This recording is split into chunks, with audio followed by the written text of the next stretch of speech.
How do you know if a watch is a good watch or a bad watch?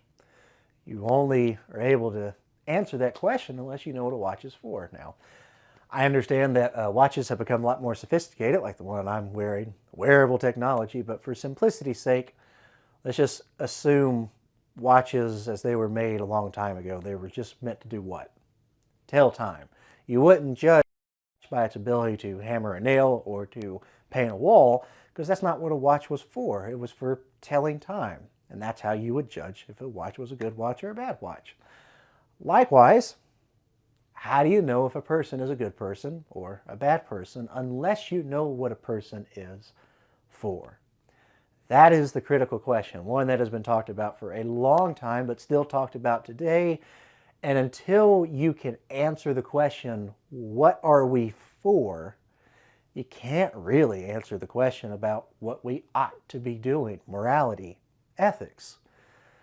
Today, in our Western world, one of the big problems that we have had is the substitute for, we'll call it Christian moral language, for this more secular, materialistic, naturalistic frame of thinking and the way of viewing the world.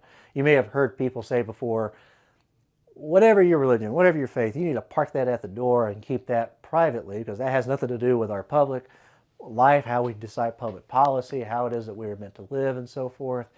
And maybe we'll have a video later that explains that what you really just did there was say, you Christians, you don't need to be talking about that in the public square. That's just your religion. You actually just superseded your religious faith, because non-belief in God is just as much a religious faith as believing in God. If you think about it, the material world and everything in you does not actually prove the non-existence of God at all, and philosophers would tell you that. So someone's religion is guiding public discussions one way or another, but we have substituted traditional Christian moral language with a more secular, materialistic, naturalistic one.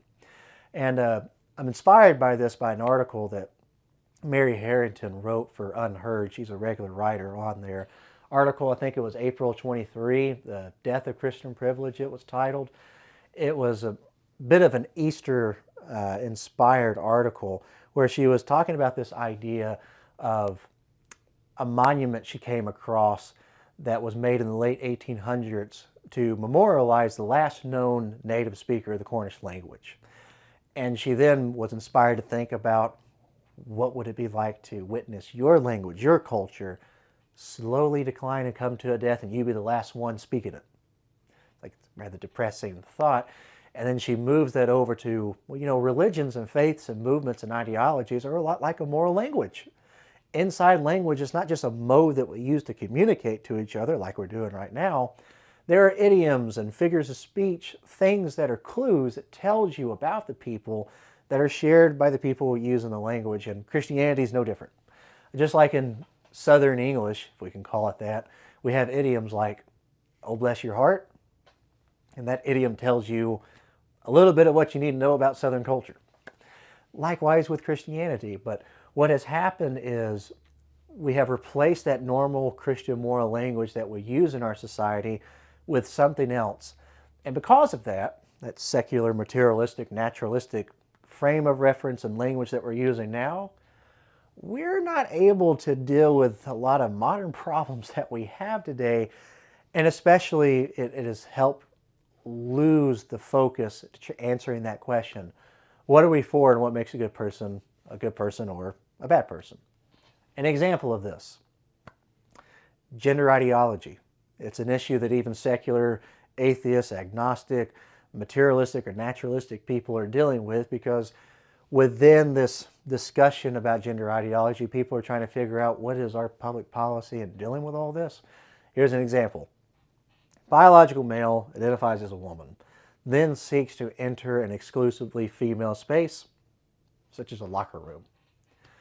People over here in Group A says that person has the right, the individual human right, of self-expression, the pursuit of happiness, and to identify as they believe themselves, and to enjoy the privileges therein of being, say, a woman.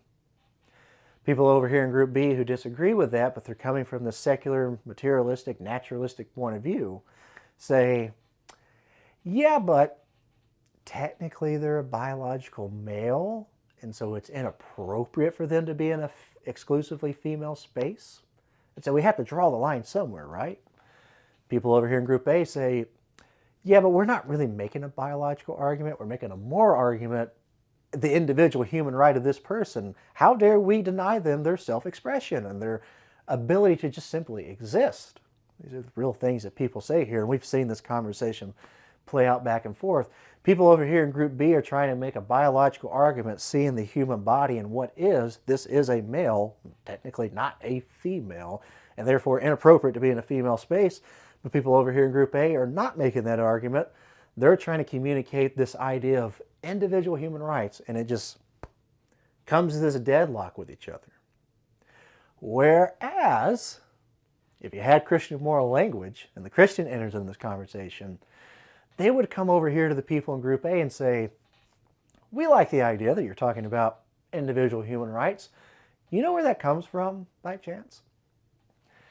And 9 times out of 10, people who are talking about this will say something along the lines of, well, a priori, we can see this within the world. This is just something that you can safely assume. It's written in some documents, about pursuit of happiness and so forth in this country. And we have these values within the West about freedom and liberation and therefore self-expression. Who are we to deny these people their human right to exist? The Christian then comes back and say, do you think the Romans had that idea? Do you think the Greeks had that idea? Do you think people out east in Oriental cultures had those ideas, ancient civilizations? Where is it that we came up with this concept of individual human rights? I'll tell you where it comes up with. Actually, I'll point you to a book. Tom Holland, in his book Dominion and a few other of his works, is a wonderful resource for you to look at, the historian who actually maps this out. But in short, the Romans got it from the Christians. The Christians got it from this idea that was in Jewish texts all the way from Genesis 1. We were made in the image of God. And therefore, what is the idea of individual human rights?